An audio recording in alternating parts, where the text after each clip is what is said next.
It's Monday, September 30th. I'm Matt Harmon. Welcome to the Yahoo Fantasy Forecast. It is a hell of a day to talk ball as Sunday, week 4 is in the books. As you, my good friends, listeners of the show may know, on the Sunday recap show, we start with a little solo care, don't care style recap of the Sunday night game before Andy Behrens joins and we dive into the rest of the Sunday slate. So let's get started with Sunday night football. Ravens 35, Bills 10. I'd love to come on the show and be like, oh man, what a letdown. You know, we were supposed to get a big clash of two AFC heavyweights, two top 5 quarterbacks, and it is a bummer. It wasn't a competitive game. But if you're a sick freak like me, you can really find a lot of joy and pleasure in watching one team beat down the other, and that's what I got on Sunday Night Football. I don't know about you guys, but I really enjoyed this game, even if it wasn't the competitive back-and-forth contest that we wanted. So let's start off with the thing I care about coming out of this game, and to me, it was that, I mean, obviously, it's got to be that Lamar Jackson and Derrick Henry and the Ravens' run game is absolutely peaking right now. It's all peaking. I've talked a lot about this on the show. If you guys have been listening, you've probably heard me touch on this, but you know, the addition of Derrick Henry to the backfield with Lamar Jackson, it was met with a lot of like, oh boy, this is sick. This is cool. How could it be anything other than cool? And after the week 1 opener, 13 carries, 46 yards, a touchdown, sure. It's kind of a big disappointment.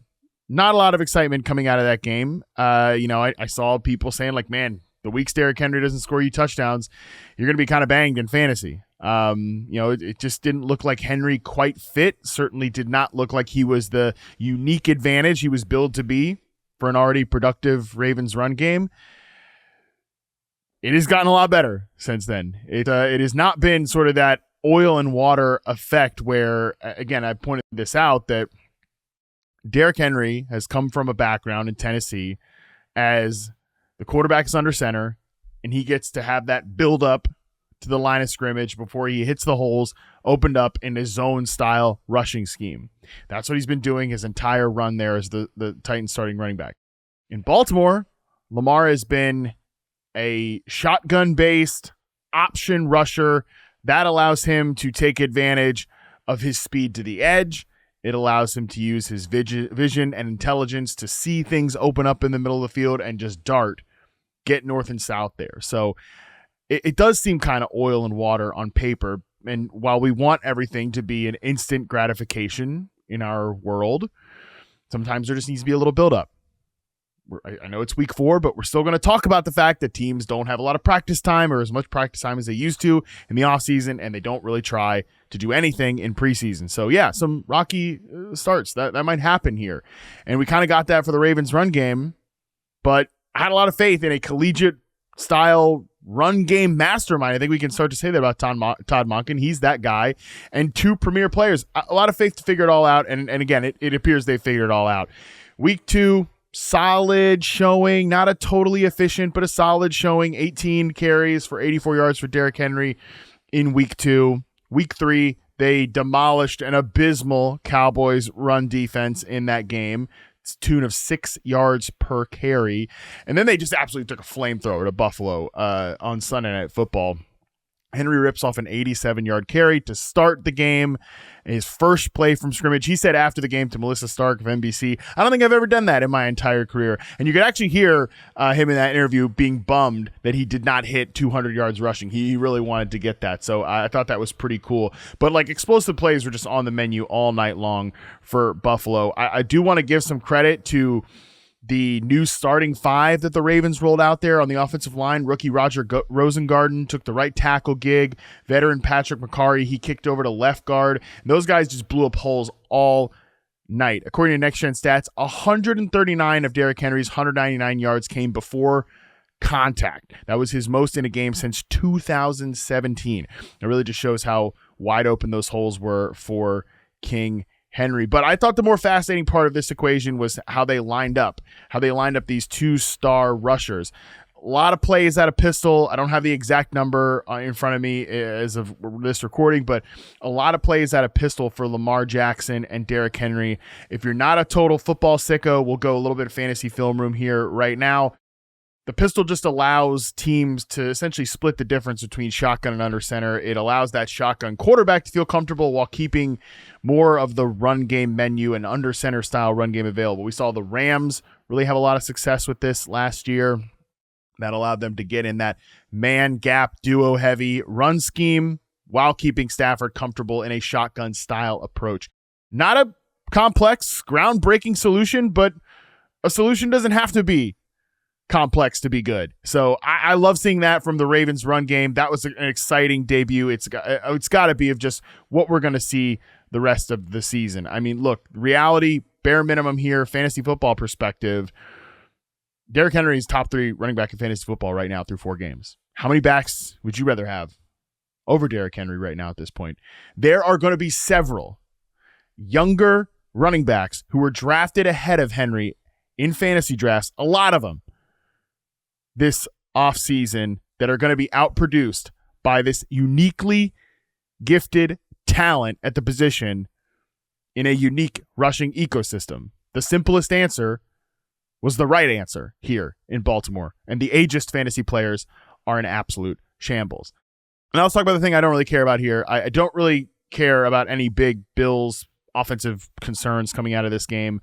Look, coming into this, the Bills were the number 1 offense in the league in EPA per play, success rate.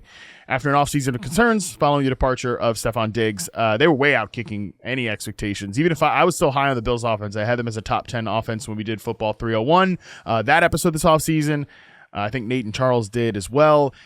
But still, they were out kicking my expectations, and they're taking on a Ravens defense that Andy pointed out in the preview show was pretty generous against the pass. You just wouldn't know it if you actually watched the way this game played out. 2 things really, I think, threw off the Bills' offense in this game. One, the Ravens building a big lead kind of took away the Bills' own explosive ground game, just completely removed that from the equation. James Cook gets 9 carries in this game. That is a far cry from the plans we saw in weeks 1 to 3. And on the other side, I really think Zach Orr probably had his best game plan as the new Ravens defensive coordinator. Played a lot of zone coverage, really gloved up those short to intermediate areas, which kind of made it impossible to get those layup catches and gain yards after the catch for a guy like Khalil Shakir and some of the other players here. Weeks 1 to 3, Josh Allen averaged a 2.73 time to throw. That shot up to 3.14 in week 4. According to Next Gen Stats. This took away the easy buttons for Allen. Kind of tasked him to get out of the pocket, try to throw over some of those zones. And look, he got his shots off, right? That miracle throw to Khalil Shakir down the field, that was sick. He had some back shoulder passes to Keon Coleman. Like, Allen's going to get his. But if it's 3 plays, that's all you allow to him, you're going to walk out of there with a successful evening. Now, the reason I'm saying all this and not panicking about Buffalo, how many teams are going to actually be able to do that to the Bills? How many teams are going to be able to gain a quick 14-3 lead on the back of their uniquely talented player and a uniquely sick rushing ecosystem? How many teams are going to be able to do that?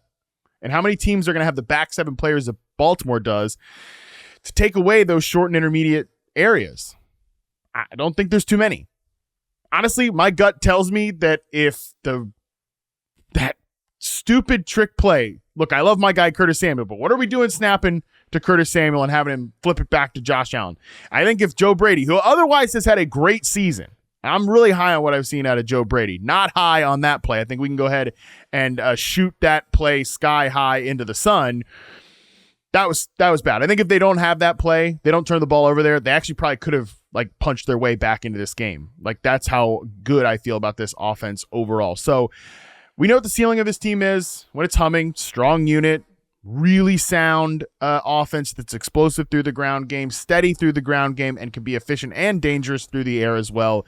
A lot of young players still growing on this offense as well. The ceiling still exists no matter what happened in week 4. We just know that floor also is present against some top-level teams that can pitch a near-perfect game on defense and also get ahead of you on offense. I just know which of the 2 outcomes I'm betting on more for Buffalo, and just looking at the schedule right now, they get Houston next week. Maybe that's a team that could do it. The Jets, week 6, don't see them building a big lead. The Titans, week 7. Yeah, I don't think Will Levis is going to be up to the task there. Seahawks, week 8. Dolphins, Colts, maybe the Chiefs, week 11 before the bye. I don't think they're putting up any big numbers at this point. So still feel good about the Bills offense coming out of this game. Do not care about any kind of big picture takeaways. It helps to have a number one target, but let's not go overboard on the lack of that in Buffalo. We still know that this is a pretty quality unit where we're going to get a lot of fantasy goodness. And with that, we can toss to the rest of the show with Andy Behrens, where we break down the games that you care about the most, the games you should sort of care about, and the games that probably could have been an email. Let's get into it.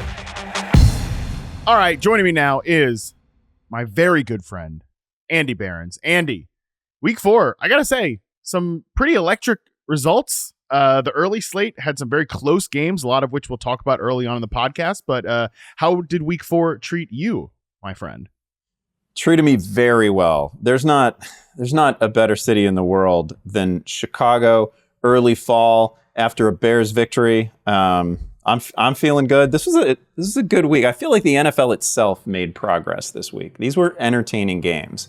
Even, I don't know, some of the bad games were at least close and like fun bad at the end. This was a good one.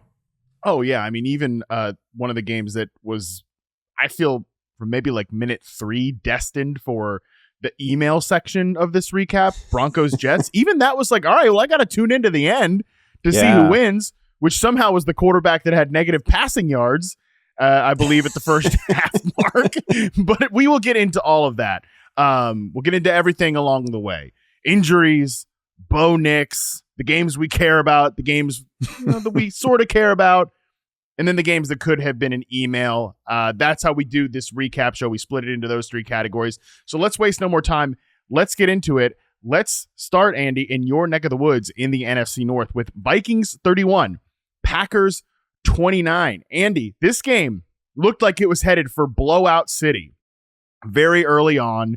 I'm sitting there. I had this game up on the big screen because I'm very fascinated by the Vikings and their defense. I'm coming to find out that I'm heavily invested in the Packers in fantasy, which wasn't totally an accident, but I love some of these receivers, especially 2 of the guys that went off today. And Jordan Love was kind of the guy I took probably most at quarterback this year. So I'm like, all right, finally get Jordan Love back. 10 minutes into the game, I'm like, damn, do we really need to play him in his first game against Brian Flores' defense? But Packers didn't ultimately get the win, but they did keep it competitive. Before we talk about the Packers, because I do think they're probably the more fascinating storyline in this game, Vikings, again, just another performance from pretty much everybody you possibly could have wanted on this fantasy team. Yeah, Sam Darnold keeps the heater going, and it's not like at this point, it's not.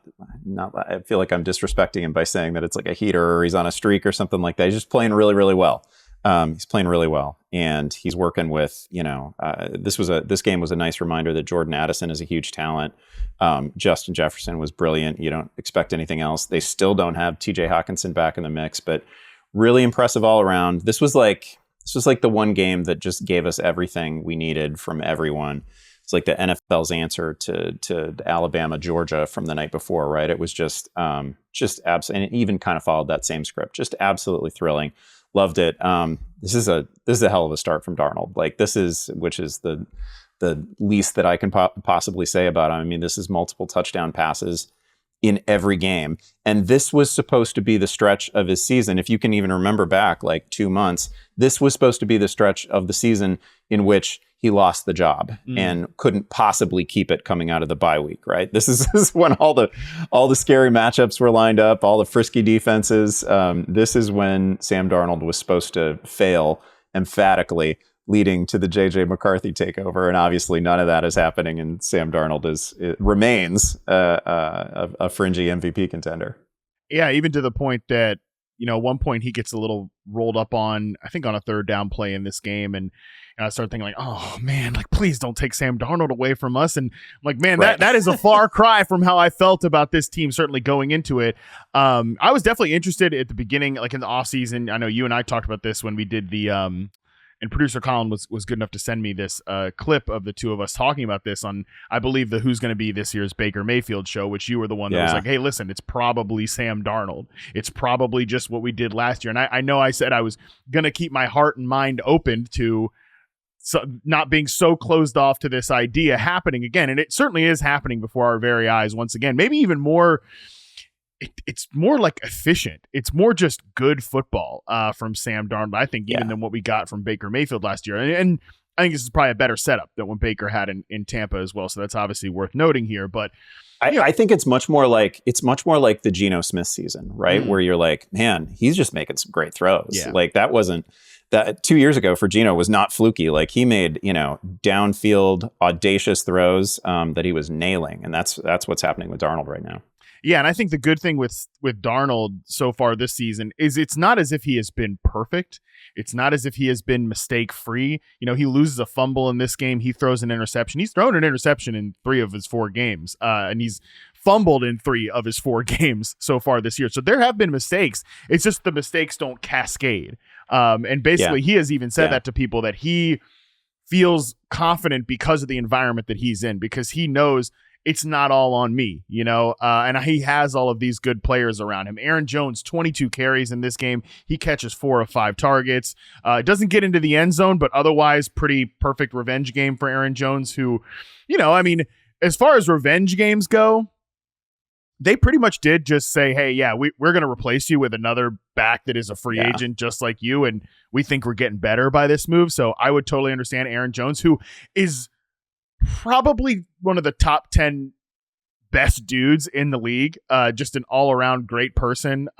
Wonderful to chat with. Always super gracious with his time. Just generally well-liked, beloved person. It was good to see him kind of get a little bit of a punch back at his former team in this one. He's been one of the right answers in fantasy. And you're right to point out that Jordan Addison, this is the thing that's been so cool about the Darnold stuff is he's doing it without his full deck here. And Addison, I think, is mostly just like a pretty standard number 2 wide receiver. I don't think he's like a special player or anything, but hell of a guy to just drop in here when this offense is already rolling. Yeah. And again, we haven't seen the full version of this thing yet. And we probably won't until like the end of November or early December when Hawkinson gets rolling again. Just crazy impressive performance by Darnold. And I think you phrased it well. He's not letting one mistake become another mistake. And that is just a huge difference. And that's a big hurdle that a lot of quarterbacks don't clear. The Vikings, speaking of revenge games, will play the Jets on London, 9:30 a.m. Eastern, NFL Network game, an island game. So what could go wrong? Sam Darnold revenge game against the Jets.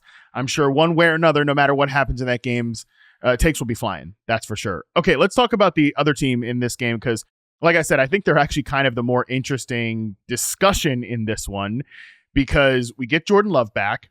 And like I said, this game was looking like blowout city. Jordan Love really struggled against the blitz in this game. According to Next Gen Stats, Love finished with a minus 5.3 completion rate over expected. When he was blitzed, 6.3 yards per attempt, 2 of his 3 interceptions. They scored just 7 points heading into the fourth quarter. I mean, things are looking bleak. Again, like I said, I'm sitting here thinking we couldn't just wait 1 week. We couldn't just do the Malik Willis kind of Pop Warner offense. No disrespect, but like Pop Warner offense 1 more week and get Jordan Love back the week following when you play the Rams. Much softer landing spot. But then again, the fourth quarter happens. We have 3 big performances from second-year pass catchers in this one, Andy. Jayden Reed, who I just think looks like a complete superstar out there. I know you and I were both high on Jayden Reed when he was drafted by this team. He's been everything you could possibly want. He looks like a guy, it's like a fringe wide receiver 1 in fantasy, over 130 yards in both of Jordan Love's starts this year. Dontavian Wicks gets a team-high 13 targets, and it was a journey, my friend. It was a journey. It really was. The Dontavian Wicks game. But he finishes with 2 touchdowns. He gets 2 red zone touchdowns here. And Tucker Kraft, I also thought, played an important role. He also finds his way into the end zone as well. So these guys are important to talk about, Andy, because it looks like Christian Watson suffered another serious injury in this one. As of right now, I haven't seen anything concrete about it. You can tell me if you have, but it definitely did not look good.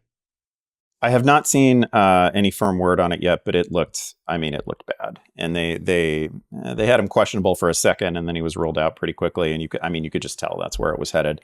That's super unfortunate because he, obviously a big part of the story for the Packers this offseason was Christian Watson had actually overcome the hamstring issues, it appeared, right? Yeah. Like that was not just like a weird camp story. That was a real thing. And he'd been healthy throughout the summer.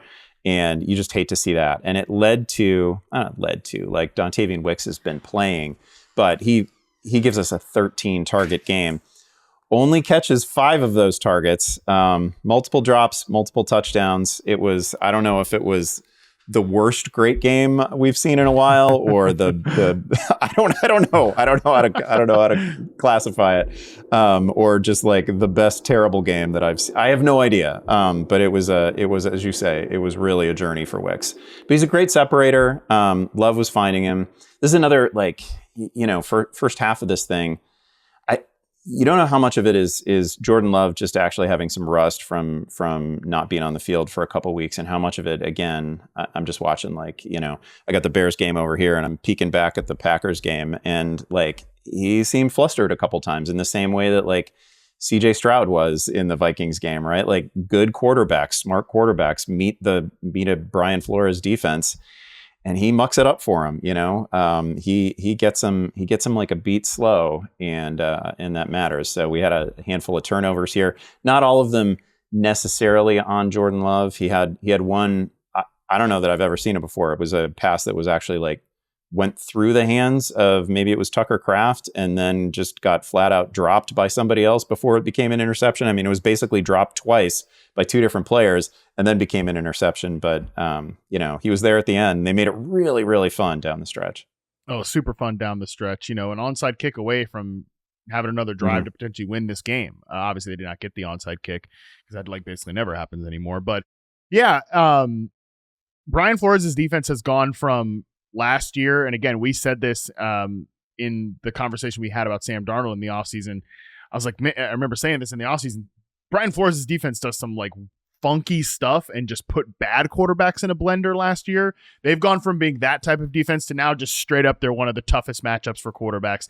To do what you've done to the Niners, the Texans, and then the Packers and Jordan Love, like that was 3 quarterbacks that really rose up the ranks last year. It's like one thing to do it to Daniel Jones in week 1. It's another to do it to these 3 guys and those offenses in 3 straight weeks. So super impressive there. But yeah, I think better days will be ahead for Jordan Love and all of these guys. Wicks is so funny because, and this is totally guesswork, but I'll say it too. Well, one thing I know for sure is that when a receiver drops passes like this, and I'd have to actually go back and like watch them all on film to really say, is that a drop or is that like a loss in contested situation? Like which would you chart it? Because it's not both. You can't chart it as both, in my opinion. When you're charting receivers, that's how it has to work. So it's always good to see a quarterback go back to that guy. Like, yeah, he's probably dropped at least 2 of these and definitely lost some contested battles. And the quarterback still throws to him 13 times on the day. Again, in the red zone when they're trying to win this game, he still has confidence in him. The other thing, and this is total just guesswork, playing armchair psychologist, but Wicks has been eating into Christian Watson's playing time even before this injury, which I think was right, because I think, unfortunately it didn't work out. Watson still gets hurt, but he's kind of a less is more player anyways. Whereas I do think Wicks can be a consistent starter if given the chance. I wonder if he's in this, because he had these issues last year in terms of drops and like misplaying at the catch point, where it's like, I'm on the field right now, like I have to make the most of my opportunities. And he is like when he's on the field, yards per route run, targets per route run, he's really high in those metrics, but it's like he never really gets like a full field opportunity. So I wonder if he gets in his head a little bit about something's coming my way, like I gotta make this play, and he drops the pass or something like that, or maybe he just has bad hands. I don't know, but he is a good separator. And I do think he's a guy that should be one of the top pickups this week, because he's a good player attached to a good quarterback. And these guys are all going into a matchup with the Rams in week 5. My big takeaway too is I really love Tucker Kraft has clearly established himself as a tight end 1. And with all, like a lot of the plays I noticed for Tucker Kraft is the receivers all basically are over the middle route runners. Jayden Reed, although he really is, like I said, developing into a full field superstar. I don't know if there's like 15 wide receivers I'd rather have in fantasy right now than Jayden Reed. Yeah. But him and Wicks and all these guys are like in-breaking route runners, and Tucker Kraft just kind of leaks out into the flat, these like quick little out routes, and those are going to be crucial plays. So if Love continues to play well, he might be a tight end 1 rest of way. Anything else for you on this game before we move to the next one? A lot of snaps for Emmanuel Wilson. I don't know what it means, but he's looked really good. And I'm looking at PFF's snap counts on this right now. Josh Jacobs 46, Wilson 30. It's getting closer. It is getting closer, and they have talked him up. At least Matt LaFleur has talked him up when asked about Emmanuel Wilson. All right, let's move on to the next game here. Texans 24, Jaguars 20. You blew it, Jags. What a shock. But you blew it. Jacksonville kind of seemed like they had control of this one, Andy, but ultimately nobody really believed that they had control of it because they are the Jaguars. And CJ Stroud has graduated to the tier of quarterbacks that, okay, it's under 2 minutes. You kind of think he's going to find a way, and he did find a way to win this game. 345 passing yards for CJ Stroud and Nico Collins. I mean, talk about a guy who has graduated. 151 yards and a touchdown on 15 targets in this game. Yeah, dominant game from Nico Collins. They managed that final scoring drive well enough that, you know, they didn't give the Jags really much of a chance to do anything with it. I almost want to call this, I mean, there's no, you know, moral victories, no like feel good losses or anything like that, but this was at least a version of the Jaguars offense that looked a little bit more professional than what we had seen in the previous couple games. It was certainly an improvement for Trevor Lawrence. 5.1 yards per attempt, and it's an improvement. It's a moral victory. Well, I mean, he had so many throws against Cleveland that like should have been picked off. Mm-hmm. And he was just, I mean, you couldn't even make a quarterback comparison between him and Josh Allen. They were playing different sports. Like he at least belonged in this game, and it you know, reminded you of the trajectory that you thought the Jaguars were on a couple of years ago. So I guess that was good to see. But just on the Texan side, like the stars showed up. Cam Akers was fine. If you started him as a bit of a Hail Mary, he was okay. I want to give Steph Diggs credit for like the touchdown he scored as a rusher. He like that was clearly drawn up for him to throw a pass. And it takes such incredible discipline for like a non-quarterback to not throw a pass when they're given the green light to do it, right? And obviously it wasn't there, and he had a rushing lane and he scored. So good on him. Great play. And man, CJ Stroud, monster game in a great matchup, but a monster game. Yeah. I love when this happens. When, I mean, I don't love to see any receiver get injured or miss time, but when a guy like Tank Dell is not able to play and the targets just get pushed up instead of spread out to some random third receiver, you know, CJ Stroud throws 40 passes, 24 of them go to Nico Collins or Stephon Diggs. That's, you know, John Mechie pops up for 1, Robert Woods pops up for 3. It's like every other week I'm like, oh yeah, right, Robert Woods still plays for the Texans. It's just like It's good to see that. And man, Nico Collins, again, I talk about like, I don't think there are 5 receivers I want in fantasy right now more than Nico Collins. I don't know if there's 5 receivers I want in Dynasty more than Nico Collins right now in this second. He is that good. He is attached to CJ Stroud. And like, I don't care. Like Stephon Diggs, he's here. Cool. He's playing great in his roles. I think Diggs is having a good season. Tank Dell's going to come back. I think he's probably going to be better in the second half of the season the farther he gets away from that leg injury last year. That's great. Don't care. Like nothing is taking away from Nico's role. I don't think just because he is that good. He's like a perfect receiver at this point because not only is he a great separator against man coverage, but he's so good running routes over the middle of the field in the intermediate area, like the hole that you want to place shots in right now. That's where Nico Collins lives, and CJ Stroud has like unique accuracy to pin the ball on him. It's great to see. Yeah. He was just dominant in this game. Kind of easy to see him being dominant in this game because the Jags aren't very good and they play a lot of man coverage, which is basically like, yeah, you're going to get smashed by Nico Collins in that type of game. On the Jags, I mean, yeah, you mentioned it. Is a little bit more professional, I guess. Brian Thomas has 86 yards and a touchdown. Christian Kirk turns his 12 targets into 61 yards and a touchdown. There was at least one missed shot down the field from Christian Kirk to Trevor Lawrence, but you know, Lawrence was playing in chaos mode a lot. They still can't really run the ball with any sort of consistency. I don't know. You definitely can't have a moral victory, Andy, when you start the season 0-4 and you're probably on a pretty hot seat when you're Doug Peterson. Yeah, super hot seat, as hot as any coach in the league. It was, you know, Christian Kirk has basically been MIA this entire year, so it was good to see him involved again.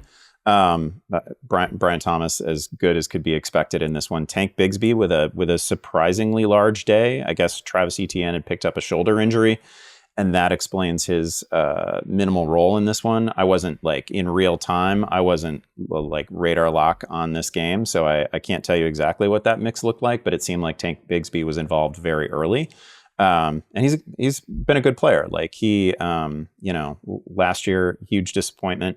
This year actually sort of delivering the complementary backfield role that I thought he might be able to last season. All right, let's stay in the AFC South and move to a different game here. Let's talk Colts 27, Steelers 24. The 3-0 Steelers fall to the Colts without Anthony Richardson for most of this game. And let's talk through the Colts side of this first. Anthony Richardson he had a decent couple moments before leaving this game with a hip injury.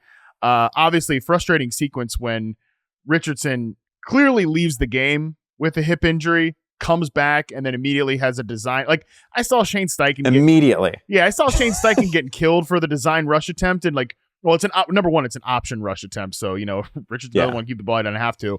But also, dude, get down. Even Minka Fitzpatrick's like, dude, get down. The guy who hit him is get down.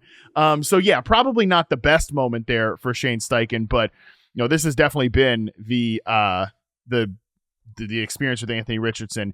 He at least uncorked a deep pass to Michael Pittman, who had 2 for 60 before Richardson left. But then old buddy Joe Flacco rolls in, Andy Behrens. And look, Flacco is not about to go on some Browns run here like he did last year. Yeah. The 2023 Browns, because Richardson, as long as he's healthy, and the reports after the game from NFL Network's Cam Wolfe was that Richardson's not expected to miss much time. He might not miss any games at all, so we might see him next week. But it was a reminder, Andy, that there's a lot of efficiency on the table in this Colts offense, according to Next Gen Stats. Joe Flacco is just efficient on these short passes. All of his passes between 0 to 9 air yards, he completed all 12 of them, 109 yards and a pair of touchdowns. And Michael Pittman and Josh Downs, these guys who are the best separators on the team, the most consistent wide receivers on the team, they're eaten in this game. And it's just a reminder that if the Colts can get Anthony Richardson to settle down, which maybe they never will be able to, but there is definitely there are throws to be made here, and this offense could be efficient. Yeah, the guys who rely on, timing and are going to be at their best, not in improvisational situations, but the guys who are legit technicians. Downs was so good in this game. Caught 8 of 9 targets, over 80 yards, a touchdown. Just a reminder that he's a really good player. And obviously the Colts need to stick with Anthony Richardson, and he's going to have to work through some stuff, and he's a still developing player with a monstrous ceiling. So no question there. But there's been a lot of missed opportunities. The story of the season for the Colts coming into this one has been missed opportunities in the passing game. It's a nice reminder of how good Michael Pittman is, how good Josh Downs is. So that was good to see. The other piece of this for the Colts is that Jonathan Taylor, who had a huge game, got injured late, ankle injury late in this one. He was on the field, giving interviews after the game, so maybe it's not going to be that bad. It looked bad, just the still frame of the injury, replays of the injury to me looked like, oh man, that's got to be a high ankle. He's gotten I know I am in no position to diagnose these things, Behrens, yeah. But it looked bad. It looked like the kind of injury that often costs somebody a week or two. So I hope that's not the case. If it is the case, Trey Sermon is the obvious number 2. Yeah, Trey Sermon, the direct backup there. On the Steelers side of things, it's kind of cool to see them let the leash off Justin Fields here in this one. Yeah. He gets 2 touchdowns on the ground, 55 yards. He goes over 300 yards passing. George Pickens comes alive, 113 yards here. I've been saying all year or all season that Pickens has been playing extremely well. I think it is by far his best season on film so far from a route running perspective. He's been great. He's been clearly separating against man coverage. He was great against the Colts cover 3 heavy defense in this one. I hope, because honestly, man, the Steelers' run game has not been that good this year. 1.5 yards per carry from Najee Harris, and Jaylen Warren has obviously just been dealing with a consistent amount of injuries. Obviously it's in a loss. It's in negative game script. The Colts had a very early lead and obviously won this game. But this I do feel like maybe could be a sign that, hey, Steelers, if you let Justin Fields, I'm not saying you let him cook, but you at least let him use the microwave, we can get some interesting stuff here from Fields. I hope that's their takeaway, and I hope their takeaway isn't, okay, we lost a game, maybe it's Russell Wilson time. I can't believe that's the way they'd be thinking, because Justin played so well late in this one. Again, a couple of rushing touchdowns, one of them, he just put his head down and plowed into the end zone. Really fun. Had the passing score, had 300 yards. We also saw a little bit of the, I don't know, the problematic Justin Fields. He took 4 sacks. There's a fumble in this game that I'm not even sure was a fumble, that I think maybe should have been blown dead. That's what I thought in real time.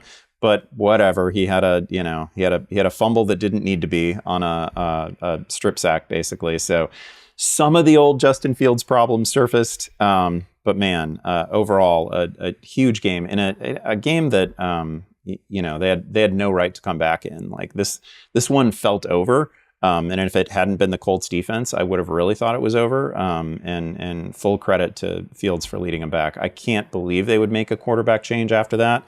Hopefully they don't, because this was sort of the full expression of what Justin Fields could do. I do worry a little bit that it's going to take exactly this kind of game flow in order for us to get that full Fields experience, Oh, yeah. And by the way, they played the Cowboys in week 5. If you think they're not going to try to establish the run against the Dallas Cowboys, I got another thing coming for you. So that will be at least interesting. I don't think we have to fear a quarterback change here. I think it would take Justin Fields being the reason they lose maybe 2 games. It would take that for him to get benched at this point, because there's this, this is the downside. I've mentioned this before, but Charles McDonald was the one who pointed this out. There's a downside to being I'm going to take the veteran minimum deal to stick it to the Broncos. It's your current team has nothing invested in you. And why would they not want to figure out if, hey, this younger guy with all of these tools, a cannon arm and so much mobility could be their, maybe not long-term answer, but could at least be their quarterback going to next year. So I think it would take a lot for a quarterback change to happen. And man, I do hope they trust Justin more and more the more they play him, because like I said, we could really be getting some big games for George Pickens when we get down into the stretch of the season where they're playing the Raiders and the Giants and the damn Commanders coming out of the bye. So we'll see about that. Speaking of the Commanders, the final game that we really care about is definitely not a competitive game, but it was the Commanders 42, Cardinals 14. And we got to care about this one, man, because, Jayden Daniels, is he just an unstoppable force? I get it. The Bengals defense stunk up the joint last week. The Cardinals defense is not much better, but I always say, yes, I get it. We have to adjust to opponents and things like that. But what you want to do if you're great is come out and just smash an inferior opponent. And so far, Jayden Daniels in this Commanders offense has smashed 2 inferior opponents in back-to-back weeks.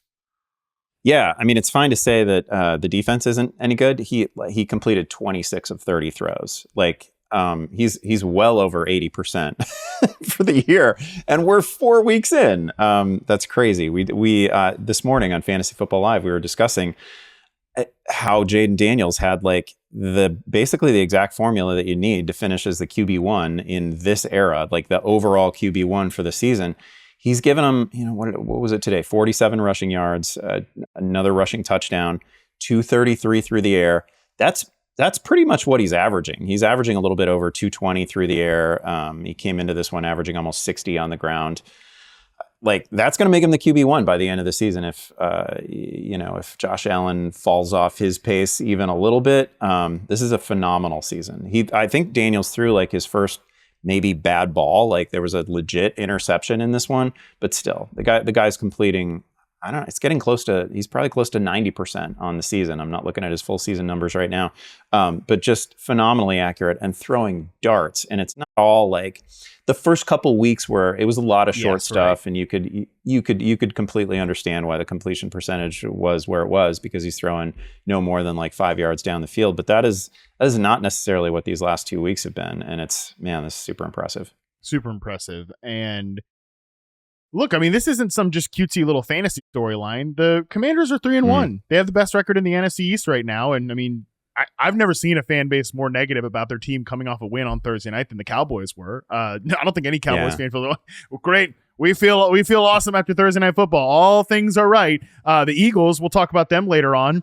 They got pantsed today by a conference opponent, and the Giants are 1-3, and they don't do anything well except throw the ball to Malik Neighbors. Their entire ethos as a franchise is how do we get the ball in Malik Neighbors' hands, which is cool, but probably not going to lead them anywhere in terms of team success. So yeah, the Commanders, again, they just might very well be the best team in this division. It's not maybe it's crazy, but it's not outright insane now at this point because that's how well Daniels is playing. I know I said it to you off air, I think last week or maybe on the previous show or something like that, but it is very reminiscent of the 2012 draft, where a Washington quarterback goes second overall and 3 weeks into the season, everybody's like, did the team picking first overall pick the wrong guy? And we'll talk about your Bears. We probably will disagree with that sentiment, or at least not crush them for that sentiment, because just like Andrew Luck back in the day, I always steal the line from Sigmund Bloom. He's just being just like Andrew Luck, just drop behind enemy lines and, hey, shoot your way out, buddy. That's the Caleb Williams experience in Chicago right now, although they're coming off a win. We'll talk about them later. But yeah, nothing but good things to say about the Commanders. Makes me interested in their running backs as like every week starts, especially Brian Robinson when there's no Austin Eckler. Terry McLaurin is definitely not toast. And even like Luke McCaffrey, I'm interested in him for like a post-by rookie bump standpoint later on in the year. We'll talk about the Cardinals here real quick. Definitely did not have the fantasy bonanza you expected, although pretty much everybody that you wanted to score a touchdown probably did here.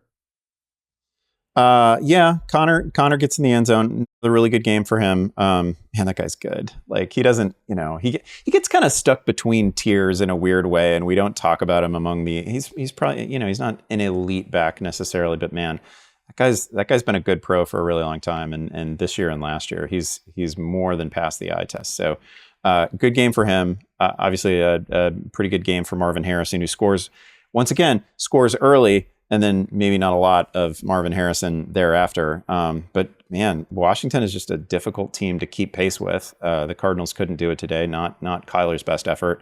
But man, it's hard. I thought this was going to be like a really fun. I thought this was going to feel a little kind of Big 12-ish. Just a crazy. We had the potential for like a 42-40 kind of game, and one of these teams upheld its end of the bargain, and the Cardinals just couldn't hang. All right, we're going to take a quick break. When we come back, we will sort through the games that we sort of care about right after this. All right, we're back. Chiefs 17, Chargers 10. Pretty low-scoring affair here between, two honestly undermanned offenses with really good quarterbacks. The biggest story coming out of this game, Andy, is yes, the Chiefs win, but Rashee Rice is going to have an MRI on his knee on Monday. They're not expecting the news they want, and Adam Schefter says it's feared to be a torn ACL, which means by the time you're listening to this on Monday, you probably know that it was a torn ACL. It looked bad in the moment, and probably not going to get good news here. Again, talk about what I said about the Giants, where the Giants, all they do well is like find ways to throw Malik Neighbors the ball. The Chiefs don't find many ways to throw Rashee Rice the ball. It's mostly just the same crossing route over and over again and bubble screens and stuff like that. But that was really all they were doing well on offense prior to this game. And, Kelsey got going. Xavier Worthy had one long touchdown when he got a free release, which is great to see. That's what they need to do with him. But all we talked about was the wide receiver makeover in Kansas City. And now two of these guys are probably out for the season. Yeah, brutal. You could tell. I think Coach Reed said after the game, it's going to be bad, or words to that effect. You could see Rice's body language on the sideline before they put him on the cart, and then he's got the towel draped over his face as he's riding the cart. Like, this is obviously going to be bad news. And for like freaky play on which it happened too, right? It's an interception, and the Chiefs offense is pursuing the return of the interception, and it's Mahomes running into his knee. Just really unfortunate for a variety of reasons. One of which, fantasy-wise, is that there's nobody else like Rashee Rice in that offense. They immediately then turn to Sky Moore for a target or two. First target just sails through his hands, and it's the Sky Moore experience from last season. So he's not going to be an answer. Like they're going to have to hit the trade market, right? I don't see how. I mean, obviously, it's silly to even say it. Of course, they have Super Bowl aspirations. You have Patrick Mahomes and Travis Kelce. But you gotta find another answer at receiver, because I don't think it's on the roster right now. Good game from Kelce. 7 catches on 9 targets, some of it out of necessity.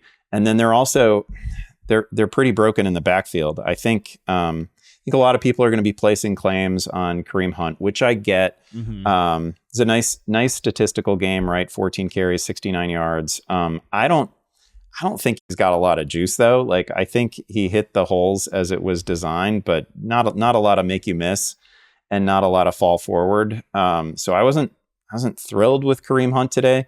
They're about to get Clyde Edwards-Helaire back, and I think that's the guy that I would try to add on the down low instead. Probably the guy that you can get for like a $5, $6 fab bid instead of having to like fight people for Kareem Hunt. I think I'd be a little bit more interested in CEH because I'm not really seeing it in P. Ryan. Obviously, they pretty clearly don't trust Carson Steele after another fumble today. Yeah. So I feel like the backfield is going to be the big waiver wire story, and I wouldn't. Just me personally, I wouldn't go crazy on Hunt. I didn't like everything I saw. I like that take. I think I'm in about the same ballpark as you. Patrick Mahomes averaged 6.6 air yards per attempt today, which was his best mark of the season so far. That's pathetic. Like a ton of it on the one ball to Worthy, yeah, right? Right. Yeah, and you got to account for one of them is like a 54-yard touchdown on a go route. So, which was mostly through the air, by the way. I mean, geez, the Chiefs are in trouble at wide receiver. They can still win the Super Bowl. We get it. We've seen this story before, but yeah, it's just like this. It was 2023 all over again. Sky Moore's dropping passes, and it looks like a mess. So, don't feel great about that. I wonder what. They're 4-0. Yeah, I mean, great. Again, they can win the damn Super Bowl with this problem, but. Just from it's a fantasy football podcast. Like we're not going to have like any good players from the Chiefs this year, most likely until Kelsey decides to turn it on. Which I mean, he, again, 89 yards in this one. You had to feel pretty good about that if you started him at tight end because you probably did. There are no other good tight ends. Flipping it to the Chargers side here, real quick. This was definitely a frustrating game for the Chargers in a moment where like it just stinks when you don't have your two starting tackles. And Justin Herbert was clearly not healthy. Very much under siege. They're going into a bye this week, which, dude, they need a bye. Herbert's got to get healthier. But I will say, coming out of that bye, I thought Ladd McConkey had some great plays in this game. Obviously, his touchdown was so sick that I made an audible noise, which woke up Charlie, my dog. Like I mean, he was dead asleep and woke up and looked up at me like the house was on fire. So that's how sick the McConkey touchdown was. I think he's flashed to me. He's somebody I would definitely love to have on my team right now. Yeah, McConkey's the takeaway here. I will say there was an opportunity in this game with Quentin Johnson just running alone a deep route, and the broadcast team called it out, and Herbert just missed him because he was under duress. I believe it also led to Jim Nantz calling Quentin Johnston Q money, which was just I don't know, that cracked me up as it happened. Like you're not fully deserving of a nickname just yet. You've had a couple nice games, couple nice plays. Let's just slow down. McConkey was great though.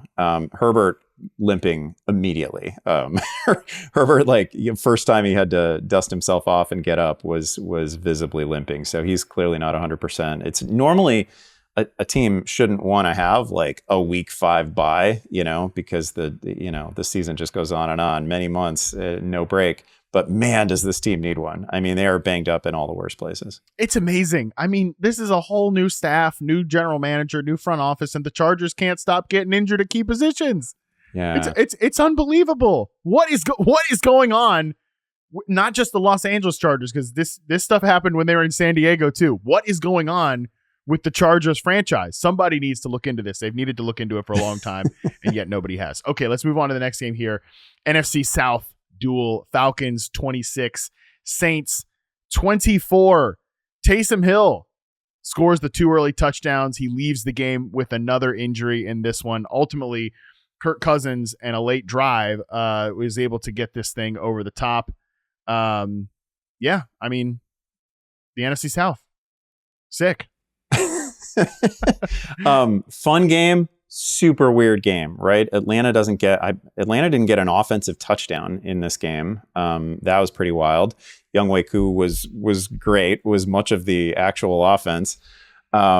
Weird game. The Saints continue. Like, I thought the Saints had figured out the simplest thing in football, which is, hey, when we get close to the goal line, let's just give it to our best player. Like, that's the way the first couple weeks of the season looked. Alvin Kamara was feasting at the goal line, and now we're back to first half of this game we were back to Taysom Hill, and then he gets hurt.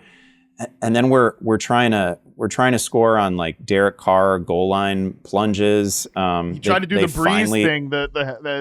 Yeah. I don't need to see any of that, because as soon as they handed it to Kamara, he just walked in the end zone. Like, just give it to your freaking best player. I don't know why we have to get that cute. But man, there was a moment there where I was like, oh man, this is going to be the Taysom Hill like 4 touchdown game. We were definitely going down that road. So hopefully his injury isn't too serious. Yeah. It's at least good in the passing game. 10 targets for Olave, who was banged up in this game, had like another very just gritty game in this one. Key catches down the stretch. He's another guy who was limping a lot, visibly limping a lot. Yeah, and still had a great game. Yeah, 10 targets, 11 targets for Shaheed, 9 targets for Kamara. They are, I mean, other than the Taysom Hill stuff and the Derek Carr goal line plunges, other than the goal line, they're generally getting the ball to their best players, which is good to see. On the other side of it, the Falcons, who actually won this game, big backfield rotation here. This was their most pass-heavy game by far. Atlanta's been pretty conservative from a run game perspective. 8 carries for Tyler Algier, 7 carries for Bijan Robinson. I mean, damn it, Arthur Smith, how could you do this to us again? Right. He's not the coach here anymore. But yes, in the passing game, Drake London leads the way by a lot with 12 targets, and he gets 6 catches. So generally, and Kyle Pitts 0 catches in this one. So congratulations to you, Andy Behrens, for having the same amount of catches in an NFL game today as Kyle Pitts. Yeah, this was pretty rough for Kyle Pitts, and I don't know if there's an injury there or anything like that, but again, looking at the snap counts in this one, he only played 38 snaps. I'm not sure how many routes were actually being run by Kyle Pitts. This was not a very involved game for somebody who was drafted universally as like a top 6, top 7 tight end. Yeah, I mean, he's not a priority player for this team. That is for sure. Drake London is, which is good to see. Let's move on to the next one, which is your Bears. Bears 24, Rams 18. Caleb Williams gets a win here. What did you think about this one, Andy? This game was so bad for so long, and not fun bad. It was just like false starts, holding calls. This was just a parade of penalties for so much of the first half, almost unwatchable. And yet it's Caleb Williams and it's my team, so I am glued to it. But this was a really painful watch for a while.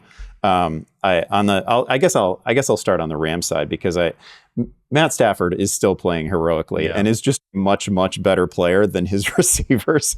And there are some really rough moments here where Stafford is clearly seeing something that is there, and he's just like a beat ahead of his intended receiver. So there's a little bit of that going on. He's playing really well, and it's not gonna amount to anything in fantasy because we don't have any rushing upside here and we just don't have any playmakers. Kyron Williams was great, and like, you know where the ball is going, and it's still really, really difficult to stop Kyron Williams. And he's such a, times every run really well. He's such a patient runner. He was really good here, but there's just not a lot else that you need to mess around with on the Rams side. This was as somebody who is rooting hard for Caleb Williams, I think he's treading water.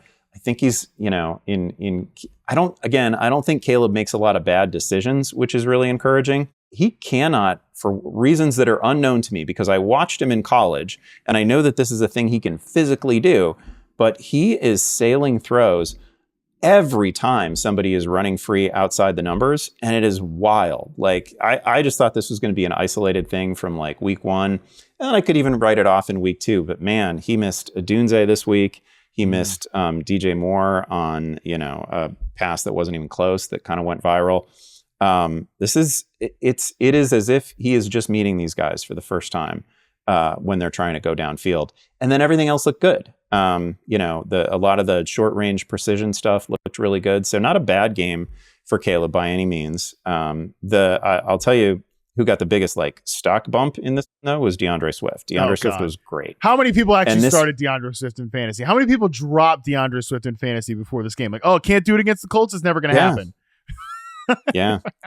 Reminder that the Rams are basically in the same situation as the Colts. Like, some of the rushing lanes here were crazy wide.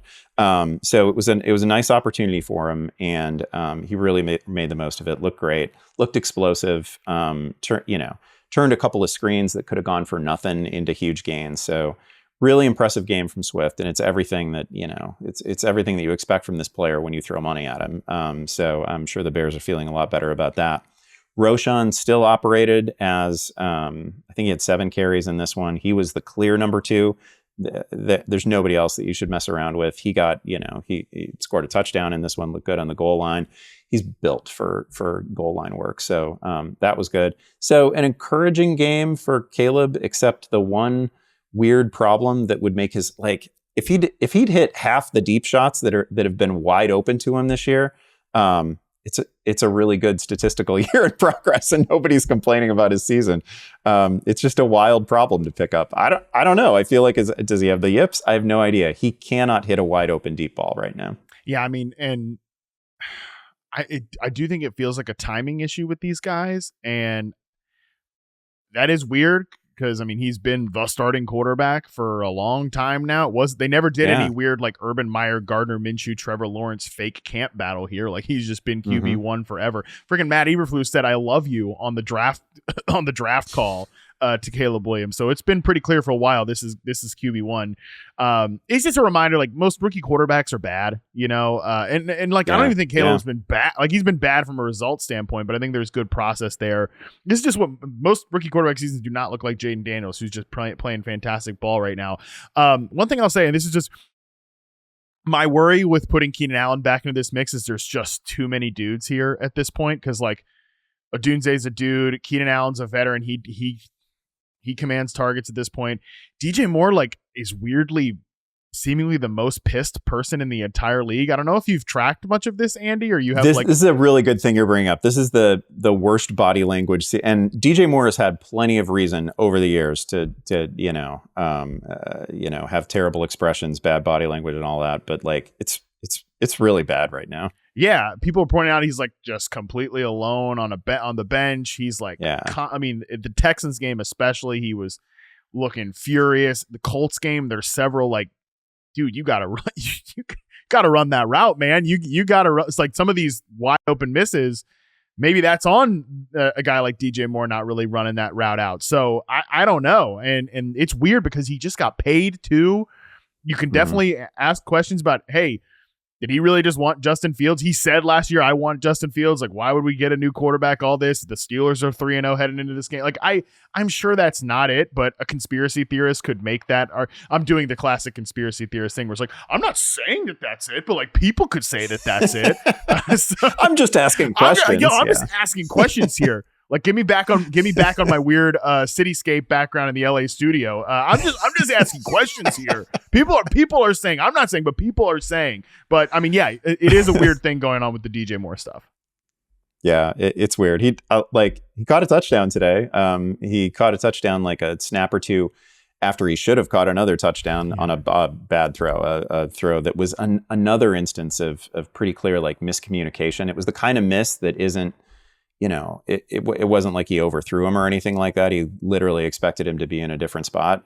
So there's been a lot of that too. And I know that Caleb's numbers, like when he gets a clean pocket, have not been great this year. And it's just a lot of like, you know, Keenan Allen is sitting down on a route and Caleb thinks he's going to go upfield, or, you know, he's sailing a throw to Odunze and Odunze is running it out. And I don't know. It's been... They do not look like a team that spent a full camp together, and yet they did. Like, I saw it. There was a whole show about it. So I know they've spent time together, but they don't look it right now. Vibes are a little bit better in another city this week after the Bengals got their first win of the season. Bengals 34, Panthers 24. Really, I guess the only thing we have to talk about Bengals-wise, I mean, they got the win. That's great. Jamar Chase scores a touchdown. T. Higgins gets 6 for 60 on 10 targets. I mean, Chase Brown, another guy that, like, if you hyped up Chase Brown in the offseason at all, you were definitely been hearing it from people that drafted him, that they're pissed about it. Like, when can we drop Chase Brown? Well, he scores 2 touchdowns against the Panthers. Same exact carries as Zach Moss, 15 to 15 for both these guys. Zach Moss catches 4 passes. Chase Brown catches 2 passes. I mean, definitely, this is a good reminder. Like, hey, don't drop Chase Brown. Like, keep this guy on your roster. It's funny. His roster percentage actually took a pretty big hit this week, but it's still It's still well north of 50%, so he's not a guy that I'm going to write about in the pickups column or anything like that. But Chase Brown strikes me as one of those guys who's maybe a little bit more likely to be available in competitive leagues than he is in a lot of casual league, right? Where people just aren't making transactions at the same pace. But he's a guy that you can actually look for on the waiver wire in a handful of like smaller but very competitive leagues. And he was great. That's never surprising to me. He was a great college player, and the only thing that has surprised me about Chase Brown is he hasn't like really worked his way into a full featured position right now. But Zach Moss was fine. Zach Moss is a good player. Zach Moss had a nice game too.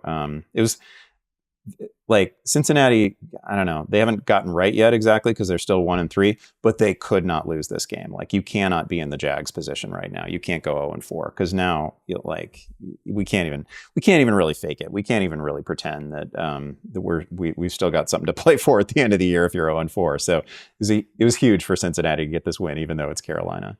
Absolutely critical. And yeah, look, maybe Chase Brown never just completely ices out Zach Moss. I think Zach Moss is too good for that to happen.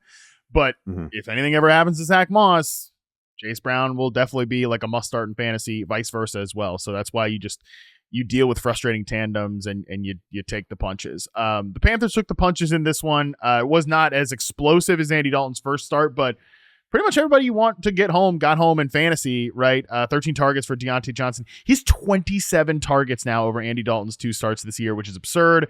Chuba Hubbard has another 100-yard game here, and Xavier Legette was used in the exact type of role that I thought he would be used. That was at least an interesting development for me here. 10 targets, 66 yards, and a touchdown. A lot of over-the-middle routes, yards after catch type stuff. Look, as long as Andy Dalton's under center, like we can actually play these dudes in fantasy.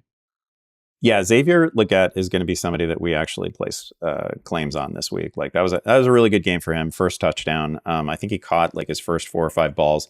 Looked really good. Good Chuba Hubbard game. Even though Jonathan Brooks is coming back at some point, hard to imagine that Chuba Hubbard just like goes back into the shadows, right? Like he's going to have a role. And Brooks is coming back from a big injury, so that was encouraging. Dalton, a couple of touchdowns here. Like this was a perfectly startable game in Superflex. He's got another revenge game coming up, I believe. I believe they've got the Bears next, right? So it's just a parade of revenge games for Andy Dalton right now. I think you can play him in deep leagues. I don't know. That Bears defense is pretty good. That might make me a little more nervous than the last 2 opponents that the Panthers have had to deal with here. Final game in this section, and honestly, I think this game probably could have been an email, but I kept it in this one simply because these are 2 teams with a lot of players we care about in fantasy. Buccaneers 33, Eagles 16. Bucks, Andy, Bucky Irving made it in the end zone, but he had the exact same rushing line as Rachaad White. You almost look at that and like, is that right? Is the API okay here? But yeah, 10 for 49 for both these dudes. Rachaad White, obviously 35 yards as a receiver. Bucky's definitely a guy that you want to, I don't know if he's a clear start yet. I think Rachaad White's obviously coming down the rankings, but it's definitely a guy that should be rostered, and maybe he gets more opportunities as the year goes on.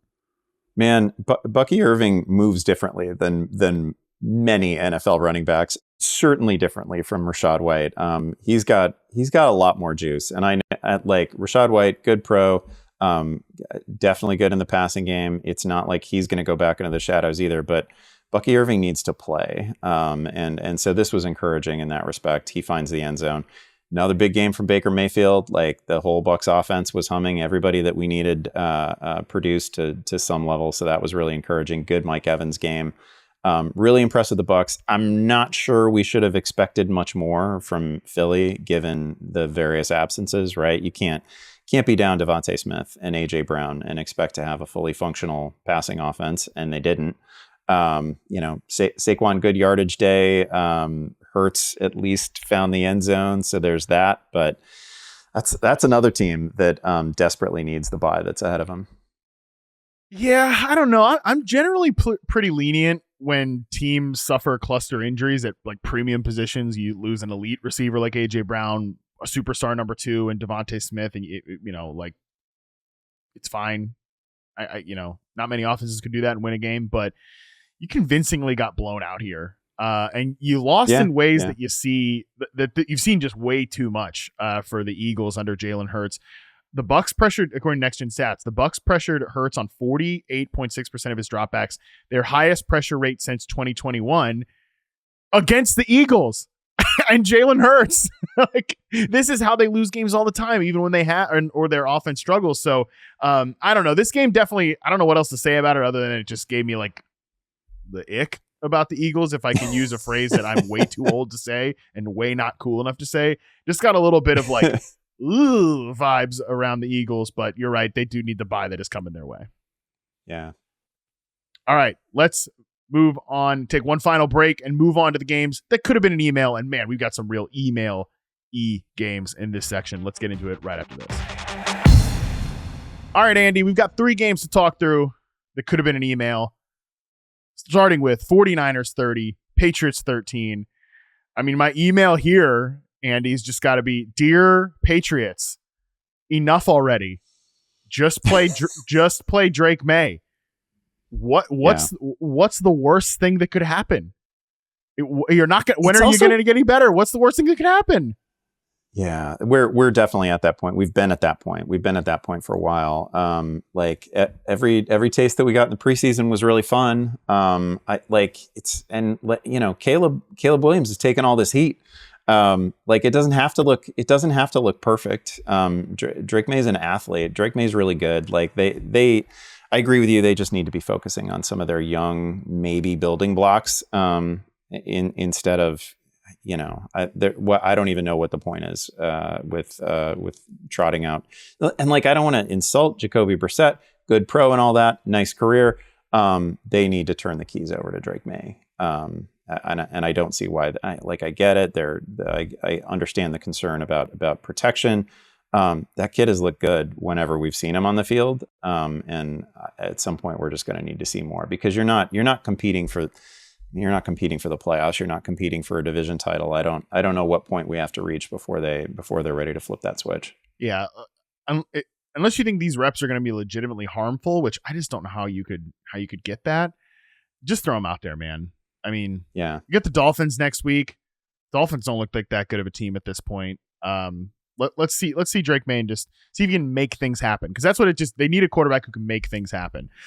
Purdy, hey man, dude, that guy's making things happen. Okay, big day for Jordan Mason. Purdy gets some throws off here. That's pretty cool to see. 10.7 yards per attempt here.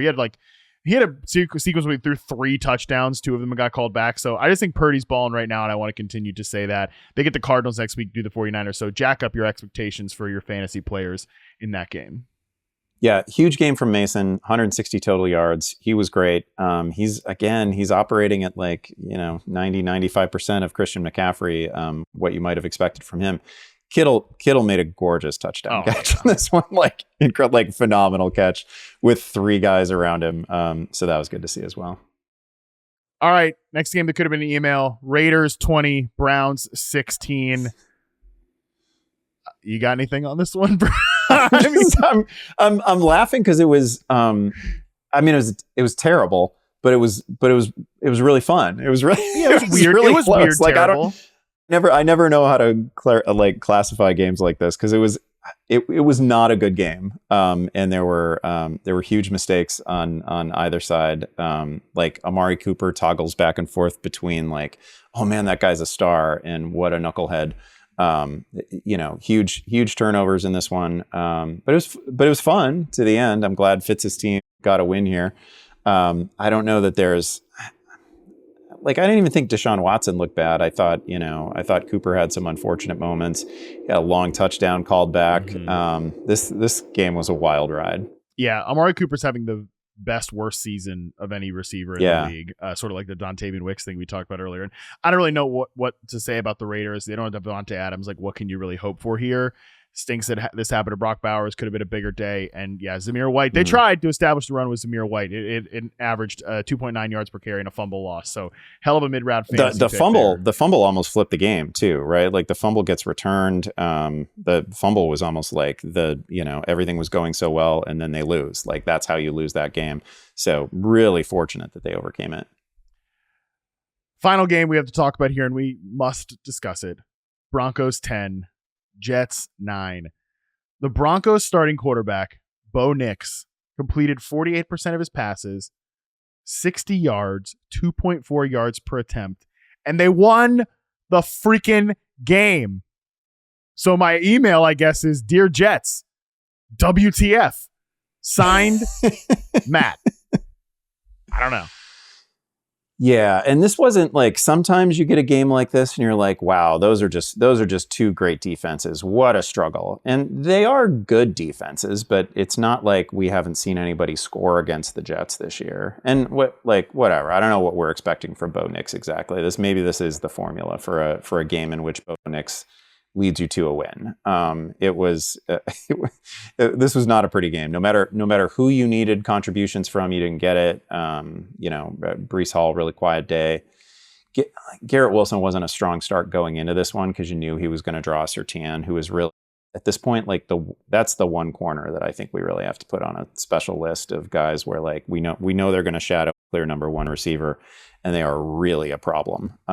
So we can excuse that, but man, everything else. And I don't know. I kept hearing about the rain in this game as if neither quarterback Aaron Rodgers is 40 and has played in every possible condition, and Bo Nix was at freaking Oregon. So he woke up to rainy days like for a full season. I don't know. Like was it really about the conditions, or are these just kind of, disappointing day for the Jets? And the Broncos are obviously going to be a rough watch on offense. Yeah, I think we can save the Garrett Wilson conversation for tomorrow when we do the People's Panic Meter, because I'm sure he's going to be a popular submission. And I've got some thoughts on that, so I think we can save that. That's really probably the biggest storyline coming out of this game, because otherwise, yeah, just kind of a bury the ball type of game for this whole, everybody who played in this game, basically. Only news of note is Tyler Beatty, who was like a running back that was kind of making some noise in the Denver backfield. He suffered a serious injury, so Javonte Williams, Jaleel McLaughlin, those guys will continue to carry the mantle in the Broncos backfield. Andy, appreciate you, buddy. It's a hell of a time. Week 4, we survived it. We pushed through. Any awards you want to give out, or is this it? That was a fun week, man. The one thing I don't think I mentioned earlier, I think it was Romeo Doubs. I guess this would be a WTF of the week. I think it was Doubs. I don't think it was Wicks. One of the Packers receivers had like a downfield catch that they didn't actually catch. They kind of rolled over the ball. And it was going to go unnoticed until they got up and were like, hurry up. We got to snap this. like, don't do that if you're the receiver who is clearly got some found money there. Like, you got to have the discipline to oh man, I can't be the guy who calls for a quick snap in that situation. Dobbs also caught a pass in the end zone and then kind of let it go and double caught it to the point that then it was down at the 1. So it was a journey. It was a journey for the non-Jayden Reed receivers. That two things to really say there is, one, it's a reminder. This Packers team is still very, very, very young. They got to knock some of that stuff they're not going to knock out. Like, that's just who Romeo Doubs is. People always talk about the reliable Romeo Doubs, but he does not have very good hands either. He's pretty mistake prone. But it is just a reminder that I do think even if Christian Watson hadn't gotten hurt, Jayden Reed is so far and away above all these guys right now from a mistake perspective, from a precision perspective. He's just a different dude. So I feel pretty good about that. But all right. That's enough about Packers wide receivers and technique issues. We could go on and on and on about that. But that is going to do it for today's podcast. On Tuesday, Dalton Del Don joins me for the Week 4 Panic Meter. Please, people, send in your Panic Meter stuff to the Fantasy Mailbag, fantasymailbag@yahoosports.com. I don't know if people have heard about this, but I have not actually rebranded or changed my career to being a scammy laptop salesman. My Twitter account was hacked over the weekend. Actually, not over the weekend, back on Thursday. I am still locked out as of now. Do not have access to my Twitter X account. Will not be able to collect responses from social media. Maybe I'll have the Yahoo Fantasy handle do that. But I'm counting on you people, the listeners of the podcast. Send in the stuff to the email. I need you right now. Even more, maybe not as much as I need Twitter support to help me out here, for real. It's been days now. Kind of depend on the Twitter account, folks. It's been days, okay? I need them to do that. I need you all to send Panic Meter things to the Fantasy Mailbag at yahoosports.com email. That is the best way to get in touch with us this week. And I know there are things that you are panicking about. So send them in. I beg of you, my good friends, my pals on the podcast. Until then, we are out.